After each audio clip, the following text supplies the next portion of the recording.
कुंदाचार्य देव ने बहुत विस्तार से अपनी बात रखी और वो चर्चा भी आगामी गाथाओं में भी आरंभ रहने वाली है।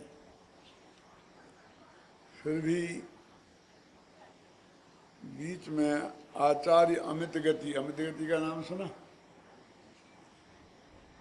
जिन्होंने सत्येषु मैत्री गुणसु प्रबोधम के 32 छंद लिखे हैं, जिन्हें हम सामायिक पाठ बोलते हैं।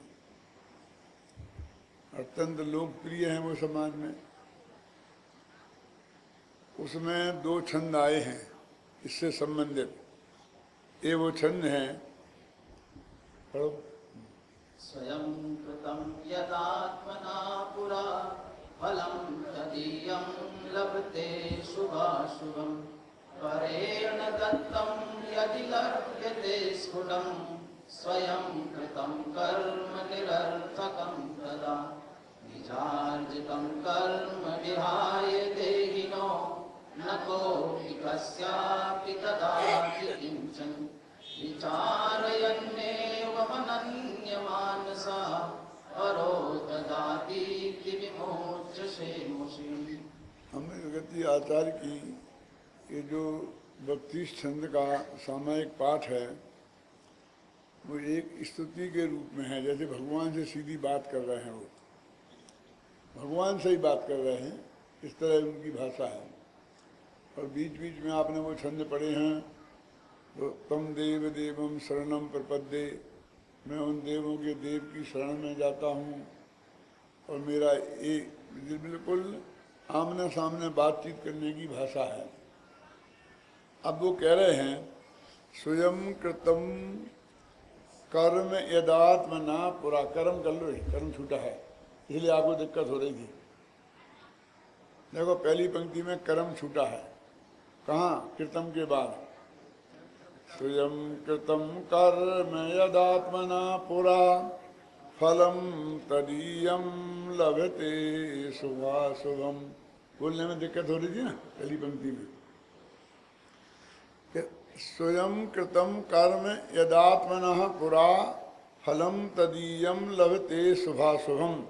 कि हे भगवान, यदि अपने किए गए कर्मों का फल हर एक जीव को, चाहे वे शुभ कर्म हो चाहे अशुभ कर्म हो, उनका फल उन्हें मिलता है। यदि ये बात सत्य है तो फिर परेण दत्तम यदि लभ्यते स्फुटम, का ये तो हम माने नहीं इस बात को, सत्य बात को, और ये माने कि हमें सुख दुख दूसरे के द्वारा दिए जाते हैं। परेण दत्तम यदि लभ्यते स्फुटम, यदि दूसरों के द्वारा दिए हुए सुख दुख हमें मिलते हैं जीवन मरण, तो स्वयं कृतम कर्म निरर्थकम तदा, तो फिर हमारे द्वारा किए गए कर्म बेकार हो जाएंगे। अभी तो हम यही कहते हैं ना, जो जैसा करेगा वैसा भरेगा। कभी हमें कोई तकलीफ होती है तो हम कहते भैया पहले कर्म जैसे बांधे होंगे भी भोगने तो पड़ेंगे, कहते क्या नहीं कहते। और यदि हमारे पुण्य कर्म का उदय हो और फिर भी आप हमें दुखी कर दो, और हमारे पाप कर्म का उदय हो और आप हमें सुखी कर दो, तो फिर हमारे द्वारा किया गया कर्म तो बिल्कुल बेकार हो गया ना। तो क्या फायदा उसको, हम क्यों अच्छे कर्म करें? फिर तो हम बस आपकी सेवा में लगे रहें, क्योंकि आप चाहें तो हमें सुखी कर सकते हैं और आप चाहें तो हमें दुखी कर सकते हैं। हमारे कितना ही पुण्य का उदय हो और आप नाराज हो गए तो हमें बस बर्बाद कर देंगे, और हमारे कितने ही पाप कर्म का उदय हो, यदि आप खुश हैं तो हमारा काम हो जाएगा। अरे ये बात तो नीतिकारों को भी स्वीकार नहीं है। तुष्टो हि राजा यदि सेवकेभ्यः भाग्यात् परम नैव दधाति किंचित् अहिर्निशंबर सति बारिवाहा तथापि पत्र तृतय पलासा। आप पलास जानते हैं क्या होता है? एक छोला, छोला बोलते हैं बुंदेलखंड में, और वैसे ढाक बोलते हैं, उसे ढाक बोलते हैं, ढाक। उसकी जो छोटा सा पेड़ होता है और उसकी एक एक डाली निकलती, छोटी छोटी टहनी, उस टहनी में 3-3 पत्ते होते हैं। देखो, बस हर एक में 3 पत्ते होंगे, 3 पत्ते होंगे। उसका उदाहरण बना करके कवि कह रहा है कि तुष्टो ही राजा यदि सेवकेभ्या, राजा अपने नौकरों से प्रसन्न हो जाए, खूब प्रसन्न हो जाए, तो भाग्यात परम नैव दधाति किंचित, भाग्य से ज्यादा कुछ नहीं दे देगा वो। जो हमारे भाग्य में होगा उतना ही उसे देने का भाव आएगा। अहिर निसम बरसती बारी बाहा, ये बादल दिन रात बरसें, कितना ही पानी दें, लेकिन उस ढाक के पत्ते 3 ही होंगे, 4 नहीं होंगे उसमें कभी। क्या उसके स्वभाव में जो नक्की है, और नहीं बरसे तो भी 3 होंगे।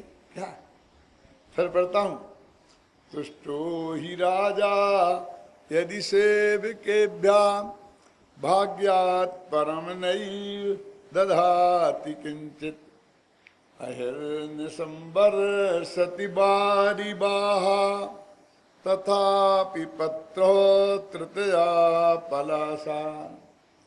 चपरासी से खुश होगा तो क्या कहेगा? अपने उतान के कपड़े दे दो से। और जमाई से खुश होगा तो नए सूट पैंट सिला देगा। भले ही वो खुशी का काम चाहे जमाई ने किया हो चाहे चपरासी ने किया हो, उससे बढ़िया किया हो, लेकिन उस पर खुश होगा तो क्या तनख्वाह मिलती है कि 500 मिलती है तो 25 बढ़ा दो, 500 के 500 नहीं बढ़ाएगा। और क्या मिलती है ऐसे तनख्वाह कि 50,000, तो वो कहेगा 25,000 बढ़ा दो। खुशी वैसे ही है दी, लेकिन उसके 25,000 और इसके 500, 25, जो भी समझ लो। ये ऐसा ही स्वरूप है ना इस जगत में है? तो इसमें भी यही कहा है कि स्वयं कृतम कर्म यदात्मनः पुरा फलम तदीयम लभते शुभाशुभम। जैसे तुमने कर्म पहले किए थे शुभ या अशुभ, उन कर्मों के अनुसार तुम्हें फल मिलता है। लेकिन यदि कोई ये कहे कि परेण दत्तम, कि दूसरे लोग तुम्हें कुछ ज्यादा सुखी कर सकते हैं, तो तथापि पत्रः तृतीया क्या नाम, निर्यादितम कर्म विहाय देहिनो, नहीं जो स्वयं कृतम कर्म निरर्थकम तदा, तो अपने द्वारा कहे गए कर्म बेकार हो जाएंगे। बोलो तुम्हें मंजूर है? हम तो ये चाहते कि हमें जीवन में जो पुण्य कर्म किया उसका फल मिले। वो ये नहीं कहते पाप कर्म निरर्थक हो जाएंगे, वो तो अपन चाहते हैं कि हो जाए निरर्थक। क्या चाहते हैं कि नहीं चाहते हैं? लेकिन वो कहते हैं तुमने जो पहले पुण्य कर्म किया था वो बेकार चला जाएगा, और जो तुमने पाप कर्म किया था वो भी बेकार चला जाएगा। फिर तो सामने वाले के हाथ में रह गया, हो गया सब कुछ। दूसरा छंद भी पढ़ लेते हैं, इसके बारे में मुझे भी बहुत कुछ कहना है। निर्यार्जितम कर्म विहाय देहिनो न कोपि कस्यापि दधाति किंचना। ऐसा नहीं है, अपने द्वारा कमाए गए कर्म को छोड़कर इन प्राणियों को कोई कुछ नहीं दे सकता, है ना। निर्यार्जितम कर्म विहाय, विहाय मैंने छोड़कर, देहिना न कोपि कस्यापि दधाति किंचना, कोई किसी को कुछ नहीं दे सकता। विचारयन्नैव मनन्य मानसा, इस बात को तुम अनन्य मन से विचार करो। ये अनन्य मन क्या होता है? कि दूसरी बात मन में मत लाओ, बस यही बात का विचार करो। परो दधातीति विमुच्य से मुसी, और पर द्रव्य देता है ऐसी खोटी बुद्धि को छोड़ दो। परो दधातीति विमुच्य सेमुसी। सेमुसी मैंने बुद्धि, एक खोटी बुद्धि को छोड़ दो कि दूसरा मुझे कोई दे देगा। जरा हम गंभीरता से विचार करें। एक विद्यार्थी ये सोचता है कि पढ़ने से क्या होता है, पास तो तब होंगे कि गोल्ड मेडलिस्ट तो तब बनेंगे जब गुरुजी खुश होंगे। यदि उसके अंदर में ये श्रद्धा जम गई तो पढ़ेगा क्यों? वो तो गुरुजी के चक्कर काटेगा, गुरुजी को सामान लाएगा बाजार से, उनके बाल बच्चों को खिलाएगा, जो भी सेवा बनेगी सुबह से वो उनके घर ड्यूटी देगा।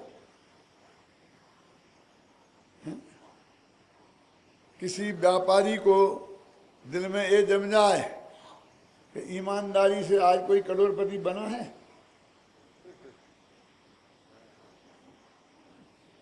करोड़पति तो बेईमानी किए बिना कोई बनता ही नहीं है। ये मैं नहीं कह रहा हूं, गुणभद्राचार्य ने लिखा है। क्या है, कौन सा ग्रंथ अभी बोलो? आत्मानुशासन का 14वां छंद है। क्या लिखा मालूम आपको? कि बिस्लरी के जल से समुद्र नहीं भरा करते हैं। बिस्लरी लिखी होगी मैंने, क्यों? वो कहते निर्मल जल से लिखा हमने कि निर्मल जल से समुद्र नहीं भरा करते। समुद्र तो गंदे पानी से ही भरते हैं। सारे देश की गंदगी ये नदियां ढो ढो के लाती हैं और समुद्र को भरती हैं। तो समुद्र तो गंदे पानी से ही भरते हैं, ऐसा लिखा क्लियर शब्दों में। इसलिए ये बहुत पैसा, करोड़ों रुपया न्याय की कमाई से इकट्ठे नहीं होते, ऐसा क्लियर लिखा है। बोलो छंद क्या नहीं यार? कितने पंडित बैठे हैं, मुझको ही बोलना पड़ेगा। इतना साफ लिखा है कि नहीं हमारा तो बिल्कुल न्याय का है, हमारा तो न्याय का है, हमारा तो न्याय का है। चक्रवर्ती का है पहले न्याय का? मैं आपसे पूछता हूँ, चक्रवर्ती के न्याय का है? ताकि दूसरे की छाती पे सेना लेके खड़ी कर दी, या चुपचाप बैठे देते हो नहीं देते हो? सारी संपत्ति भी अपनी बेटी भी, क्यों? काय को बोलते हैं न्याय? काय को बोलते हैं न्याय? मालूम है आपको? मैं बताऊं परिभाषा कि शास्त्र में लिखी, शास्त्र की बताऊं? एक शास्त्र है 1300 वर्ष पुराना, क्या नाम है उसका? त्रिषष्टि गुणालंकार। इसका मतलब 63 सलाका के पुरुषों की कहानी। ये पुष्पदंत नामक कवि, पुष्पदंत नामक कवि का अपभ्रंश का महाकाव्य है, सबसे पुराना पुराण। इससे पुराना कोई पुराण नहीं मिलता।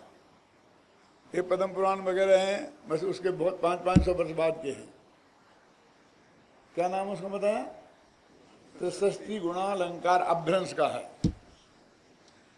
और जब मैंने एमए में अपभ्रंश ली थी तो भारतीय ज्ञानपीठ से उसको, जो मेरे गुरुजी थे डॉक्टर देवेंद्र कुमार जैन, शास्त्री वाले नहीं, गुजर तो दो ही गुजर गए, तो वो पढ़ाते थे हमें। तो उस महापुराण का वो अंश उसमें था।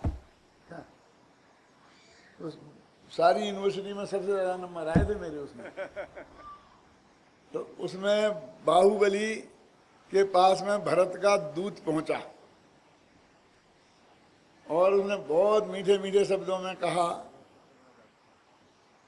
कि राजाधिराज सम्राट भरत ने आपको एक संदेश भेजा है, वे आपको बुलाना चाहते हैं, आपका सम्मान करना चाहते हैं अपने राज दरबार में। बहुत मीठी मीठी भाषाओं में जैसे राजदूत होते हैं ना, कम से कम 2, 4, 10 पेज उसमें निकाले उनने पहले। और उनने फिर अंत में कहा कि हे राजा बाहुबली महाराज, महाराजाधिराज भरत का यह आदेश है, आप सुनते ही तत्काल पधारें। तो बाहुबली का जवाब है, बस उसके लिए मैं आपको ये कहानी सुना रहा हूं। बाहुबली ने क्या कहा? क्या कहा तुमने? क्या कहा? महाराजाधिराज सम्राट भरत, भरत का आदेश है, बड़े भाई भरत का तो नहीं है ना? बड़े भाई भरत का होता वे बुलाते ना तो उल्टे पांव दौड़े दौड़े जाता। ये तो एक सम्राट का है, राजा का है। अब मैं सोचूंगा, लेकिन दूत मैं तुमसे पूछता हूं, तुम जानते हो राजा किसे कहते हैं, महाराजा किसे कहते हैं? राजा की परिभाषा जानते हो तुम? और खुद बाहुबली ने बताई, बाहुबली के मुख से। उस कवि ने लिखा, जो बलवंत चोर सो राणऊ। समझ में आया करके नहीं? बलवान चोर को राजा कहते हैं। बलवान चोर क्या होता है? जो अपन सो रहे हों और अपन को जब पता ही नहीं लगे और चुपचाप अपने घर से चोरी कर ले जाए, वो कमजोर चोर है। समझे ना? जो आके जगाए, छाती पे बंदूक रखे लगे, निकालो तिजोरी की तारी को, खोलो तिजोरी, वो बलवान चोर है। क्यों? अंतर समझ में आएगा नहीं? चोर तो दोनों ही है ना, पर दूसरों की संपत्ति को छीनने वाले, चुराने वाले चोर हैं। लेकिन वो जो जबरदस्ती करे वो है बलवान चोर, और जो है कमजोर चोर। अब आगे उसने बहुत अच्छी अच्छी परिभाषाएं हैं, जरा सुनो। कि एक चोर तो ऐसा होता है कि वो आपसे आए, छाती पे बंदूक रख दे, तिजोरी से माल निकलवाए, माल लेके सुबह होने के पहले ही भाग जाए और डट्टी चढ़ा चढ़ के मान बून के आए, तेरा दिखाए नहीं। वो है तो बलवान चोर, लेकिन उतना बलवान तो नहीं है। नहीं तो काय को मुँह छिपाता, सुबह के पहले क्यों भागता? क्यों? अब दूसरा ऐसा बलवान चोर होता है कि उसे सुबह शाम का डर ही नहीं है, और वो आकर के तिजोरी नहीं खुलवाता है। एक कहता है, भैया तुम सब ये माल यहीं छोड़ दो, तुम जाओ, भगो, निकलो मकान में से, और मकान पे भी कब्जा करता है। क्या समझ में आप? मकान पे भी कब्जा करता है। अरे वो तो सुबह के पहले भागता है, जो भी बचा रहेगा उससे जिंदगी चला लेंगे, सुबह जाके इलाज करा लेंगे। और बलवान चोर की और जब बात सुननी है, पीड़ें दुष्ट अनेक, बांध मारे बहु विधि करें, धरिए क्षमा विवेक, कोप न कीजे प्रीत माँ। और क्या है? बोल बोल। वो कहते हैं, उत्तम क्षमा गहो रे भाई, भव जस पर भव सुखदाई। अब सुनो, गाली सुने मन खेद न आनो, उनको ओगन कहे बखानो, कहिए बखाने वस्तु छीने, और बांधे और मारे और बहुविधि करे। ऐसा जो चोर है वो कौन हुआ? डाकू है। बांधे, मारे और बहुविधि करे का अर्थ मैं नहीं समझा सकता। ये जो 3rd डिग्री 4th डिग्री होती है जितनी, ये पुलिस वाले लोगों को मार मार के निकलवाते हैं, सैनिक निकलवाते हैं दूसरे, वो सब बहुविधि करे में आ जाते हैं। कि इतना भी करे तो सुबह के पहले तो भग जाएगा ना, कि नहीं घर ते निकारे तो निकल जाएंगे, लेकिन हाथ पैर रहेंगे तो कहीं भी 2 रोटियां कमा के खा लेंगे। कि नहीं, घर ते निकारे तन बिदारे, हाथ पैर तोड़ दें।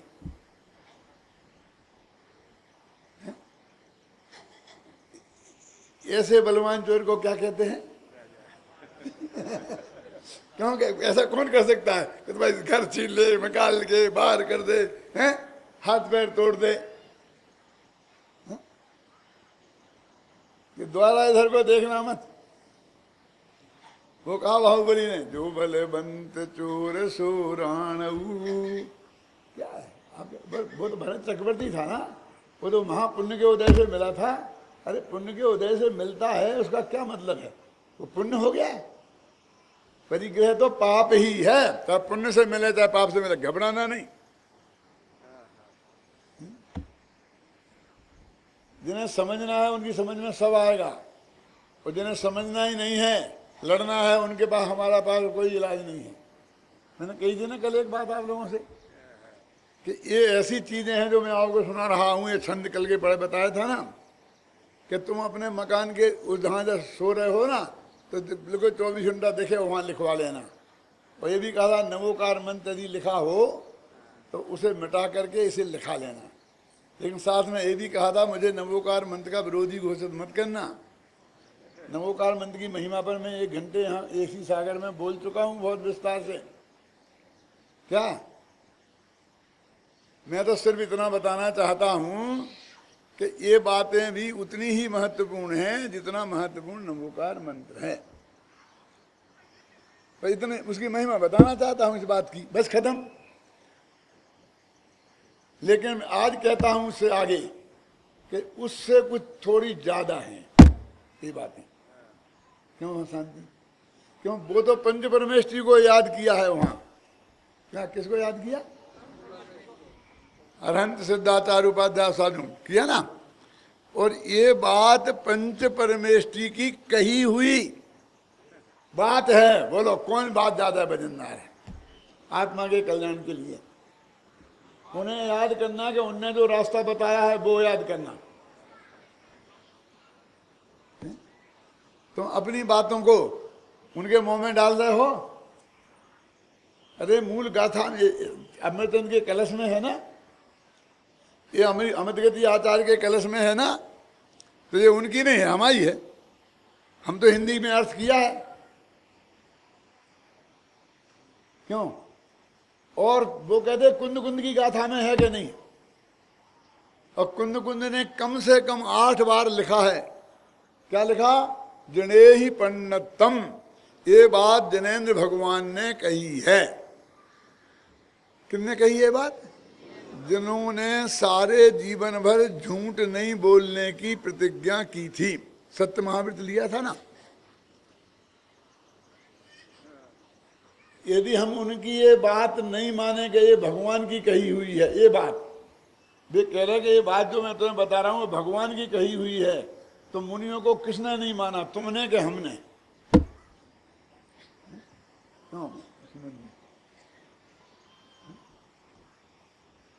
हम आपको मानेंगे लेकिन आपकी कही हुई बात नहीं मानेंगे। क्यों?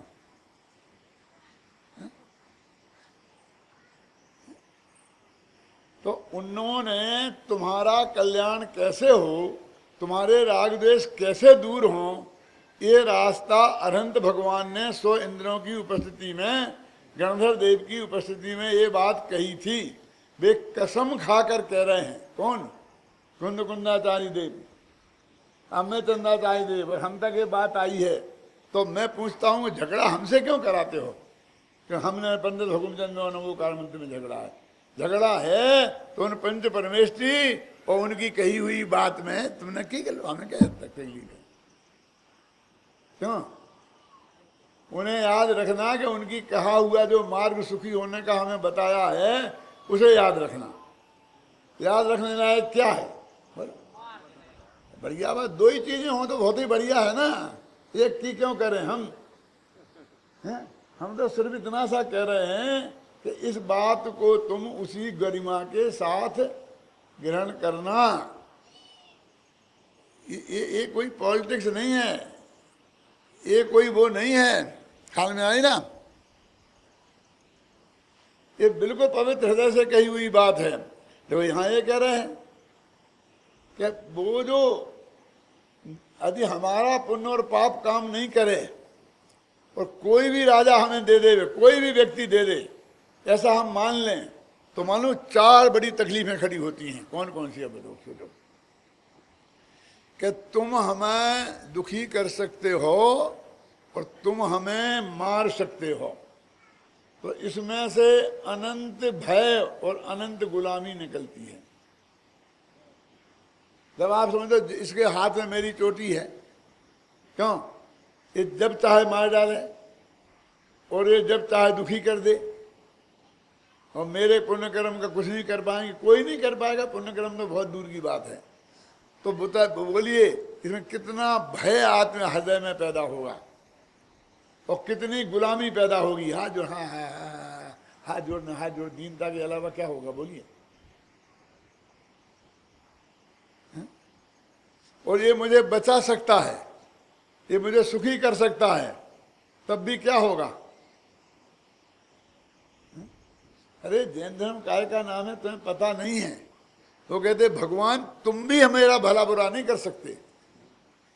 भला बुरा करने वाले भगवान जैनियों के नहीं है। वे किसी का बुरा क्यों करेंगे? क्यों? भला कर ही नहीं सकते। हम तो भगवान तक को उसमें अब बाद में नहीं रखा। तुम और दूसरे की बात करते हो तुम। क्यों? एक जगह मैंने अजैन विद्वान का पढ़ा, राजेंद्र बंसल, सुनो। उसने ये लिखा कि जैनाचार्यों ने इस देश को ईश्वर की गुलामी से मुक्त किया। गांधी जी और उनके नेताओं ने तो अंग्रेजों की गुलामी से मुक्त किया।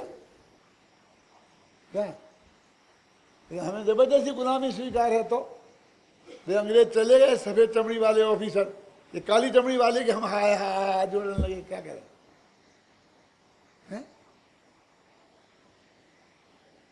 भगवान ये कहते हैं मैं तुम्हारा कुछ नहीं करूंगा, ना कर सकता हूं, ना कोई नहीं कर सकता। लेकिन भगवान के सामने हा हा हा हा, हे भगवान ये कर दिए। ऐसे ऐसे लोगों को मैंने देखा है, सचमुच मेरी आंख में आंसू आ जाते हैं कि क्या कर रहे हैं।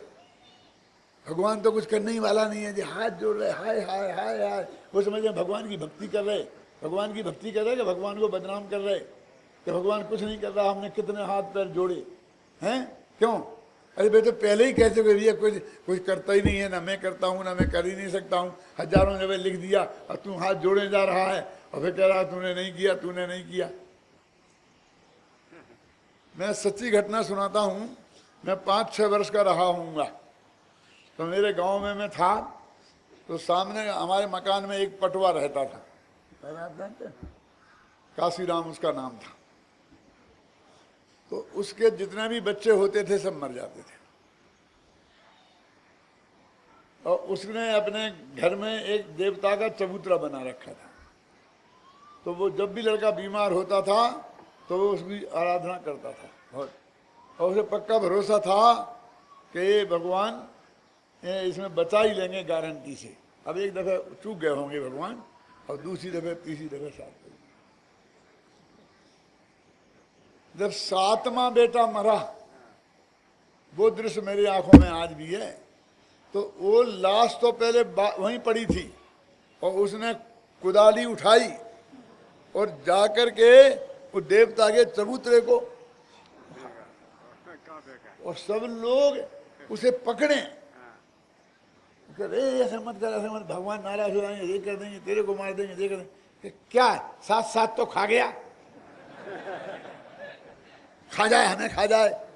और वो ये उसने उसे एक ईंट वहां नहीं रहने दी। बाद में उसी लाश को ले जाकर जो कुछ किया हो तो किया, मैंने अपनी आंखों से देखा। 5-6 वर्ष की उम्र में, दादा आप 7-8 की उम्र, हमने अपनी आंखों से देखा। नाम से बता रहा हूं मैं। और उसके बाद मैंने नेहरू जी की आत्म वो पढ़ी है, कौन, डिस्कवरी ऑफ इंडिया पढ़ी आपने? क्या नाम? डिस्कवरी ऑफ इंडिया, भारत की खोज। और उसमें एक अध्याय है स्पिरिट ऑफ इंडिया, भारत की आत्मा। कौन? ये अपने वाला आत्मा नहीं है, वो नेहरू जी का आत्मा अलग है। भारत का आत्मा, स्पिरिट ऑफ इंडिया क्या है? तो उसमें उन्होंने लिखा कि भारत क्या ये वो देश है कि एक डॉक्टर के पास सुबह जाए और शाम तक जुकाम ठीक नहीं हो तो शाम को वैद्य जी के पास चला जाता है। शाम को सुबह तक ठीक नहीं हो तो फिर होम्योपैथिक के पास चला जाएगा, और फिर ठीक नहीं हो तो देवी देवता के चबूतरे पर जाकर कुछ ना कुछ बोल के आएगा। यानी एक टाइम से दूसरे टाइम को वो इंतजार नहीं कर सकता, उसे ठीक होना ही चाहिए।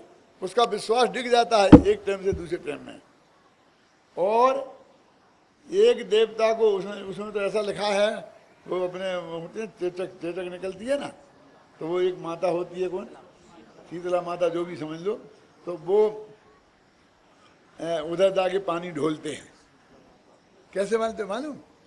ये चल के नहीं जाते हैं। बेटा देखा, तुमने देखा ऐसे जमीन पे लेट लेट के, अष्टांग जमीन पे डंग में लेटते लेटते जाते अपने घर से उसके उतारता। मैंने देखा, क्योंकि भाग्य से वो जब वो भवानी जी थी वो हमारे मकान के सामने के वहाँ बगल में थी, तो सारा गांव हमारे घर के सामने से ही निकलता था। और वहाँ जाकर पानी ढोलते हैं, और ऐसे ढोलते ढोलते 7 बच्चे मर जाएं तो 8 माह को चेचक निकले, तो हिंदुस्तान का आदमी वही चेचक माता के भरोसे ढोलने जाएगा, उसकी श्रद्धा दिखती नहीं है। इतना पक्का है हिंदुस्तान का धर्म का। ये स्पिरिट ऑफ इंडिया में लिखा, ये है भारत की आत्मा। यानी वो कह रहे वहां इतना जबरदस्त मिथ्यात्व है। यहाँ क्या समझ में आया ना आपकी में? ये कहते हैं कि तुम 20 दिन में निकालोगे, एक दिन दूसरे दिन का करता नहीं है। एक का भी निकाल दो तो हम तुम्हें चैलेंज करते हैं। हमारा निकाल के बताओ, तुम बोलो नहीं निकाल, तुम क्या निकालोगे? ऐसे आनंद तीर्थंकर चले गए और केवल ही आगे रहेगा और कोरो भगवान के समोसन में से भी हम वापस लौट के आए हैं। आप जानते हो पहले जब युद्ध होते थे तो ऊंट की पीठ पे नगाड़े बांधे जाते थे, और जब युद्ध की घोषणा होती थी तो युद्ध के मैदान में वो नगाड़े उसकी पीठ पे बजाए जाते थे कि सारा युद्ध की घोषणा हो गई। और वहां से बंदूकें चलती थी, रणभेरी बजती थी। अब वो जब युद्ध जीत जाते थे तो सब सैनिकों को छुट्टी हो जाती थी, तो हाथी ऊँटों की भी छुट्टी हो जाती थी, घोड़ों की भी छुट्टी हो जाती थी, और सबके साथ खून माफ। वो सैनिक जाके कहीं कुछ भी करे, कहीं से कुछ भी खाए पिए उठाए, उसमें कोई मुकदमा नहीं चलेगा। तो ऊँट और हाथी को भी वे किसी के ही खेत में कितना ही मुँह मारें, सारा खेत चढ़ जाएं तो किसान इतनी लकड़ी दिखा नहीं सकता, मारना तो बहुत दूर है। ये ऑर्डर होते थे। अब वो ऊँट की छुट्टी हो गई तो एक खेत में घुस गया, अब वो वहाँ चल रहा था। अब बेचारा किसान क्या करे, डंडा दिखा नहीं सकता, कुछ नहीं कर सकता है, तो उसने एक डुगडुगी थी, बच्चों की होती है ना डुगडुगी, तो उसने बजाना शुरू करी कि ये इसे एकदम डर के भाग जाएगा। ऊँट बहुत बजाई लेकिन वो तो हिला ही नहीं। तो उसने पूछा भैया ऊँट भैया क्या बात है, क्या बात है? अरे क्या तू डुगडुगी बजाता है? हमारे पीठ पर युद्ध के मैदान में नगाड़े बजे हमारी पीठ पे, तब हम नहीं भगे तो तेरी डुगडुगी क्या करेगी? समोसन में भगवान की दिव्य ध्वनि खिरी और तब हमने नहीं छोड़ी, तो तू पंडित हुकुमचंद के यहाँ डिगडिगी बजाता है, क्या होने वाला है?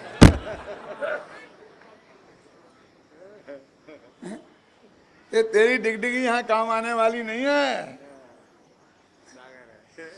आए भैया काम चाहे नहीं आए, हम तो डिगडिगी बजाएंगे और बजाएंगे।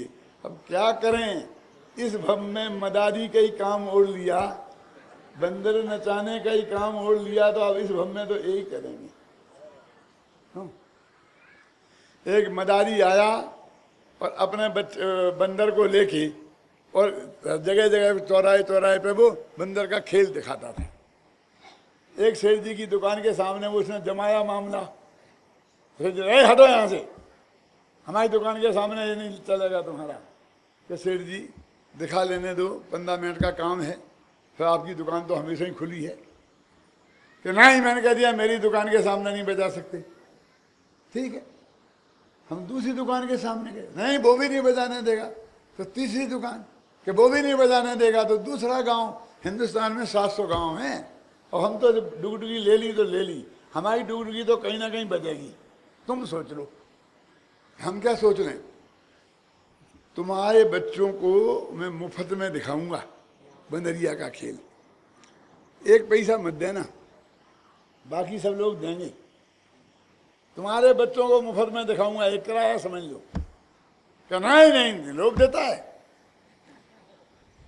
कोई बात नहीं, हम जाते हैं इतना समझ लो कि हमारी डुगडुगी तो बजेगी कहीं ना कहीं, इस गांव ने दूसरे गांव ने तीसरे गांव, लेकिन तुम्हारे बच्चे तमाशा देखने से रह जाएंगे। क्यों? समझ लो, सोच लो क्या करना है। ऐसे ही हिंदुस्तान में 7 लाख गांव हैं, तो हमारी तो डुगडुगी बजेगी, मकरोनिया में नहीं तो दूसरी जगह, और एक गांव में नहीं तो दूसरे गांव, तीसरे गांव, कितनी सी उम्र है। क्यों? ये डुगडुगी तो बंद होने वाली नहीं है। अब तुम्हें यदि चाहते हो कि तुम्हारे बच्चों को फ्री में खेल देखने को मिलेगा, ये भगवान महावीर की समोषण में कही हुई बात बिल्कुल फ्री में मिलेगी सुनने को। क्या हम भगवान के समोषण में सुने आएंगे? हाँ, ऐसे सुने आए। वहां जाने के लिए कितना पुण्य चाहिए? उतना पुण्य है तुम्हारे पल्ले में? है? होता तो भगवान का समोषण आ जाता सागर में। अब तुम्हारा पुण्य इतना ही है कि वे नहीं आए, हम आए हैं। लेकिन एक बात समझ लेना बस पक्की, कि माल दोनों का एक है। कि कैवेंडर सिगरेट आती है ना, जानते कि नहीं जानते? वो जो कारखाने में बनती है ना कैवेंडर, वो ही कैवेंडर पान वाले की दुकान पे भी मिलती है। असली मिलती क्या नहीं? पैक बंद हो तो। हा? अब तुमको हमें तो कैवेंडर चाहिए, हम तो कैवेंडर पिएंगे, तो हम तुम्हारी दुकान से क्यों लें? पान वाले की दुकान से। हम तो वहां जाएंगे कारखाने में और वहां से लेके आएंगे कि बेटा उसका मैनेजर है ना, उससे मिलना हो तो 6 महीना पहले से समय लेना पड़ता है। अब वो तुम्हें मिलने का समय नहीं देगा। एक पैकेट कैवेंडर खरीदने के लिए तुम्हें समय नहीं देगा। तुम्हें पूरे मध्य प्रदेश का क्या लेना हो, एजेंसी लेनी हो, और ये पहले से भेजो, तो वो सोचेगा। क्यों? नहीं तो नहीं मिलेगा। यदि तुम्हें एक सिगरेट पीनी है तो पान वाले के दुकान से ही पीनी पड़ेगी, लेकिन इस बात की गारंटी है कि वह पैक बंद लेना तो वो ही सिगरेट मिलेगी, फर्क नहीं है। बस भगवान महावीर वो कल कारखाने वाले हैं और हम पान वाले हैं। ये भगवान आत्मा की बात हमारे पास भी वो ही मिलेगी जो भगवान की दिव्य ध्वनि में आई है। और ये मैं नहीं कह रहा हूं, कसम खा खा के कुंड कुंडाचारी कह रहे हैं। एवं जने ही भनिरम भनिरा खलु सभ्य दर्शी, कह रहे कि नहीं कह रहे? स्वयं कृतम कर्म यदात्मना पुरा फलम तदीयम लभते शुभाशुभम परेण दत्तम यदि लभते स्फुटम स्वयं कृतम कर्म निरर्थकम कदा। फिर कोई आदमी क्यों डरेगा? लड़का पढ़ाई क्यों करेगा? गुरुजी की सेवा करेगा ना। दुकानदार ईमानदारी से धंधा क्यों करेगा? क्योंकि बेईमानी के बिना तो करोड़पति बनते ही नहीं है, ये श्रद्धा है ना उसकी। ये नेता लोग जनता की सेवा क्यों करेंगे? क्योंकि ये जानते कुर्सी तो तभी तक रहेगी जब तक हेड ऑफ द क्या तुम्हारा हाई कमांड खुश रहेगा, तभी तक। तो वो तो बार बार दिल्ली के चक्कर काटेगा। जनता की सेवा करने से क्या होता है? क्यों? ऐसे ही जब तक हमें ये भरोसा रहेगा कि भाई साहब दे सकते हैं, तो हम काय को कर्म भरम के, हम तो इन्हीं की सेवा में लगे रहेंगे। होगा, पार पड़ेगी। जब एक विद्यार्थी को ये भरोसा हो जाए तो गुरुजी की कितनी भी सेवा क्यों नहीं करो, लेकिन हम गोल्ड मेडलिस्ट तो जब पढ़ेंगे, हर प्रश्न का सही उत्तर लिखेंगे, तभी बनेंगे। गुरुजी कुछ नहीं कर सकते, तो ही वो सब जगह से ध्यान हटाकर पढ़ाई में मन लगाएगा। बोलो, ये बात सच्ची है कि झूठी है? कि गुरुजी तो गुरुजी की सेवा करने को मना कर रहे तुम, हम काय को करेंगे? तो हमारी सेवा बंद हो जाएगी ना। इन गुरुओं के भरोसे मत रहना। ये तो चढ़ जा बेटा सूली पे, भला करे भगवान। हम जैसे की बात कर रहा हूं, दूसरे की नहीं। क्या कह रहा हूं, वो तुम अपने भरोसे रहना। वही विद्यार्थी पढ़ेगा वो गोल्ड मेडलिस्ट होगा। कौन? जो स्वयं पढ़ेगा। वो दुकानदार कहेगा देखो भैया, बेईमानी से एक आदमी को धोखा दिया जा सकता है, सबको नहीं, और एक बार दिया जा सकता है, बार बार नहीं। यदि सचमुच धंधा पानी चलाना है तो ईमानदारी से काम करना पड़ेगा। ईमानदारी की धाक होना चाहिए। क्यों? जब ये सिद्धांत होगा तब तो ईमानदारी से रहेगा। और जब ये नेता लोग समझेंगे कि जनता की सेवा करूंगा तो वोट तो ये देने वाली है, हाई कमान के खुश होने से क्या होता है, तो बार बार दिल्ली नहीं भागेगा, यहाँ आके सेवा करेगा, अपने वोटरों के पास जाएगा। क्यों? और जिस दिन ऐसा होगा उस दिन देश का नक्शा बदल जाएगा। विद्यार्थी पढ़ेंगे, टीचरों के चक्कर नहीं काटेंगे। हैं? ये लड़के जा रहे थे यहाँ से, रास्ते में मैं आ रहा था, मैं कहा बेटा सुनो सुनो, प्रवचन नहीं सुनना है। मैं तो ये सुनना चाहता हूँ कि ये क्या जवाब देता है, क्योंकि घोषणा तो मैंने करी है ना, मेरा प्रवचन सुनने मत आना, पाठ योजना बनाना। बोले साहब नहीं आए, हम नहीं जाएंगे। क्यों? कि हम पाठ योजना बनाना है। तो मैंने उसकी पीठ ठोकी। बात तुझे पक्का भरोसा है ना कि डॉक्टर साहब के खुश होने से कुछ नहीं होगा? तेरे पाठ योजना बनेगी तो तू परीक्षा में बैठ जाएगा कि मैं दादा से सिफारिश करवा दूंगा, क्योंकि मेरे तो कहीं ना कहीं से रिश्तेदारी निकलती है। मैं कोई रिश्तेदारी फिश्तेदारी नहीं जानता, मेरे यहाँ भगवान की भी सिफारिश नहीं चलती है। आज तक मैंने किसी विद्यार्थी को किसी की सिफारिश पे भर्ती नहीं किया। मैं किसी का नाम नहीं लेना चाहता हूं, लेकिन बड़े से बड़े आदमी की, और जिसको किया उसको मुझे पछताना पड़ा। वो पूरे 5 साल नहीं रुक पाया, उसे निकालना पड़ा कि वो निकल गया। समझे ना? मेरे पास कोई रिश्तेदार आता है कि हम वहाँ के भतीजे के चाचा के फलाने लगते हैं, मैं कुछ नहीं जानता, मेरी समझ में नहीं आता। कितने मिलकर का भर्ती करना है 60% है, जाओ। पहले वो हमारा अनेकांत, फिर आएगा सोनू, फिर आएंगे शांति जी, फिर आएंगे अन्ना जी, फिर आएंगे बड़े दादा। इतने 6 में से निकल के आओगे बेटा तब मेरे पास आना, उसके पहले मेरे पास मत आना। समझ लेना सब, रास्ता दूसरा है ही नहीं। जब ऐसे ही जिस दिन आपने ये नक्की कर लिया कि दूसरे जीव मुझे सुखी दुखी नहीं कर सकते, दूसरे जीव मुझे मार बचा नहीं सकते क्या हैं, तब तक ऐसे ही चलेगा। वो जब नक्की कर लिया कल्याण का रास्ता उस दिन ही मिलेगा। एक हो तृण काल मां परमारथ नो पंथ। काम की सिद्धि का उपाय एकमात्र क्या है? स्वयं के भरोसे चलो। लेकिन हमारी हालत तो ऐसी हुई कि पिसी पिछोनी कैसे भई, कि कहूं ना मिली तब घर से बई। क्यों? बुंदेलखंडियों को इसका अर्थ बताना पड़ेगा। पिसी पिछोनी कैसे भई। एक आदमी की गेहूं बोया था ना खेत में, तो वो सबसे पीछे बोया गया, और सबसे पीछे बोया गया तो फसल भी सबसे पीछे आएगी। सबकी तो फसल कट गई, बाजार में खेत में आ गई, बाजार में आ गई, अब उसकी तो अभी खेत में ही खड़ी है। तो लोगों ने पूछा उससे, भैया तुम्हारी जब पिसी माने गेहूं और पिछोनी माने लेट, कैसे भई माने कैसे हो गई। समझे?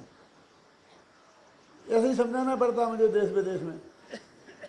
पिसी पिछोनी कैसे भई। तो जवाब सुना कि साहब बीज जो है सेठ जी से लाके बोना पड़ता है। तो मैं सेठ के पास गया तो उसने बीज देने से मना कर दिया। दूसरे सेठ के पास गया, उसने मना कर दिया। तीसरे के पास गया, उसने मना कर दिया। फिर दूसरे गांव में गया उसके पास, उसने मना कर दिया। 15 दिन निकल गए, फिर भैया किसी ने नहीं दिया, किसी ने नहीं दिया। फिर तूने बोया कैसे? कि किसी ने नहीं दिया तो घर के में से रखा था गेहूं, वो निकाला बीज और वो बोया। समझ में आई कि किसी पिछोनी कैसे भई कि कहूं ना मिली तब घर से बई। अब ऐसा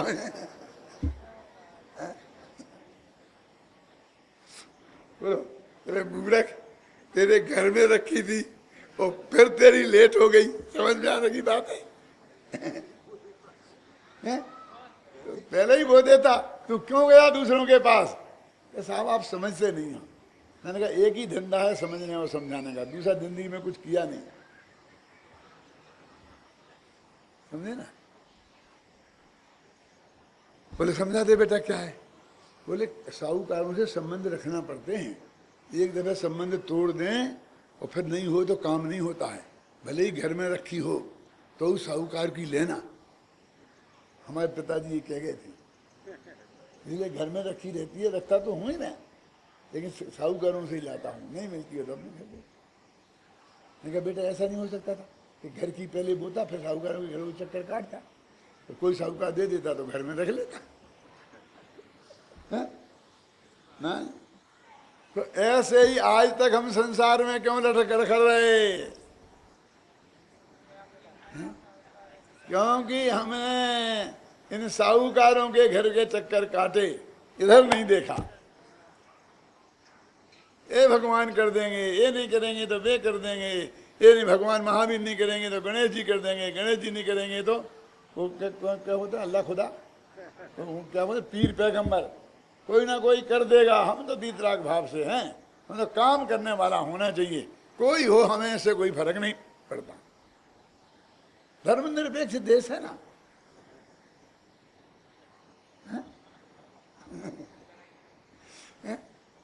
अरे कह रहे ऐसा नहीं है कि जैनियों के भगवान नहीं करते हैं और दूसरे भगवान कर सकते हैं, कर दे। ये सिद्धांत तो सार्वभौम के कोई किसी का नहीं कर सकता, समझे ना। अब आज है मानो, काल है मानो, चाहे अनंत काल बाद मानना, इस परम सत्य को स्वीकार करना पड़ेगा। तब धर्म का आरंभ होगा, तब तो शुरुआत होगी। धर्म का आरंभ कहां से होता है कि एक द्रव्य दूसरे द्रव्य का करता धरता नहीं है, हैं? ये जो कर्म का थोड़ा सहारा लिया है, अब मैं खत्म करता हूं इस गाथा को, तुम तो पढ़ोगे तो हो नहीं। अब आज तो पूछता ही नहीं हूं, नहीं तो आगे नहीं बढ़ पाऊंगा। क्या साहब क्या करूं? मैं तो दूसरी किताब ले आया हूं और वे रखी हैं, अभी तुमको भी दे दी, मिल जाएंगी, घबराना नहीं। बात तो मुझे इसमें बहुत कहनी है, लेकिन अब कहीं तो अंत तो करना पड़ेगा ना, कि आगे आगे भी बहुत बातें करनी है।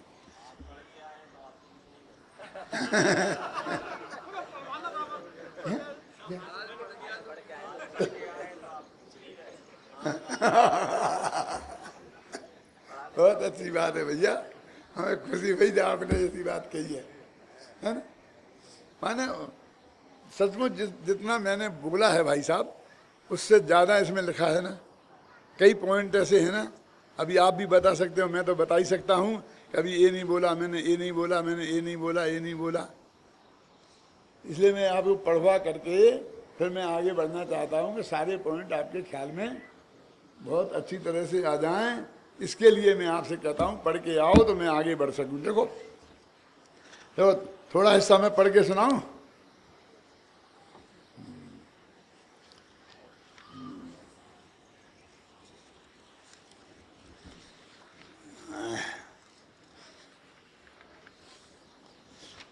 अब निकालो पेज नंबर 384। अब अंतिम हिस्सा पढ़ लेते हैं और फिर अपन छुट्टी करते हैं इसकी।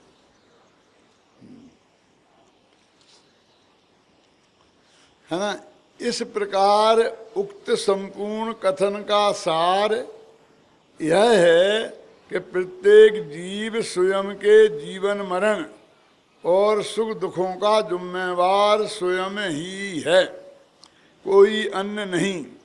अतः अपने जीवन मरण और सुख दुख का कर्ता धर्ता अन्य को मानकर उनसे राग द्वेष करना व्यर्थ है, अपना ही अहित करने वाला है। इसलिए सभी आत्मार्थी भाई बहनों को चाहिए कि वे इस प्रकार की मिथ्या मान्यता छोड़कर आत्मघात के महान पाप से बचें और स्वयं को जानकर पहचानकर स्वयं में ही जमकर रमकर स्वयं के लिए अनंत सुख का मार्ग प्रशस्त करें। देखो ये निष्कर्ष है, इसमें एक आत्मार्थी शब्द पड़ा। आपने मुमुक्षु क्यों नहीं लिखा? क्यों? अपन तो मुमुक्षु है ना, इसलिए सभी मुमुक्षुओं को चाहिए ऐसा लिखते। सभी आत्मार्थी भाई बहनों को चाहिए, आत्मार्थी क्यों लिखा? बोलो कौन सा शब्द महान है, आत्मार्थी क्या मुमुक्षु? क्यों? मुमुक्षु में है मोक्ष की इच्छा, तो मोक्ष है पर्याय और इच्छा है विकार, इसलिए वहीं लिखा है न मोक्षोपि मुमुक्षुताम। इन मुमुक्षुओं को चाहने पर भी मोक्ष नहीं मिलेगा, ऐसा इन्हीं आचार्य ने लिखा, अमृतचंद ने। हाँ पंडित जी यही तो हम कह रहे थे कि तुम्हारे मुमुक्षुओं को मोक्ष नहीं मिलेगा, तो हम भी तो कह रहे। तो वो कहते हैं आत्मा है अपना द्रव्य, पर्याय नहीं है मोक्ष जैसा, और अर्थ माने होता है प्रयोजन, आत्मा ही है प्रयोजन जिसका। तो ये धर्म की भावना है, वो मोक्ष की बात में वो उतना महानता नहीं है। जब ये दिल्ली के ट्रस्ट का नाम आत्मार्थी ट्रस्ट रखा गया था ना, तब उनने से मुझे पूछा था कि क्या रखना, बहुत बाद में मैंने ये सुझाया, ये समझाया, रख लिया। बहुत दिनों तक मैं उसका ट्रस्टी भी रहा था, अब पता नहीं वो कब खत्म हो गया।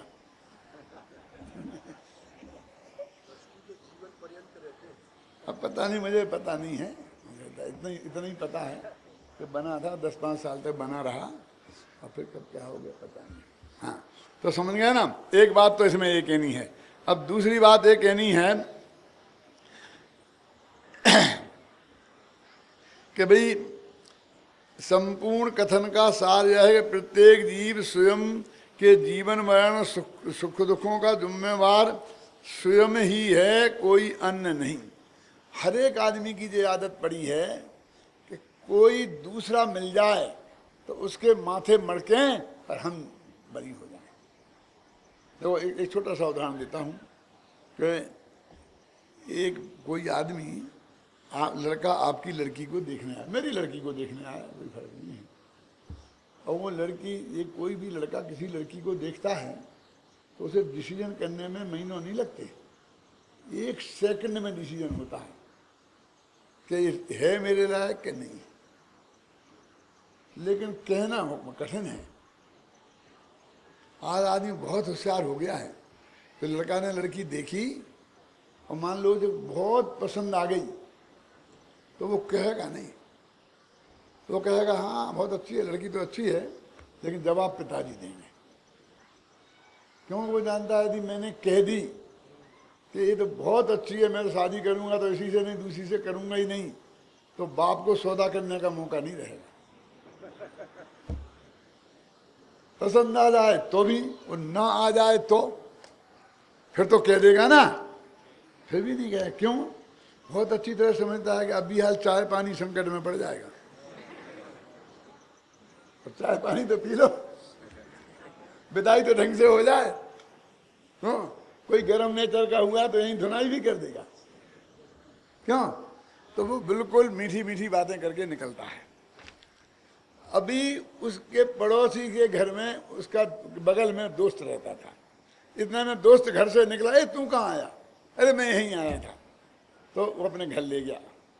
अब ले जा, दोस्त है तो ले जाए ना, कुछ नहीं, उसने चाय पानी जो भी कराया और वो वापस चला गया।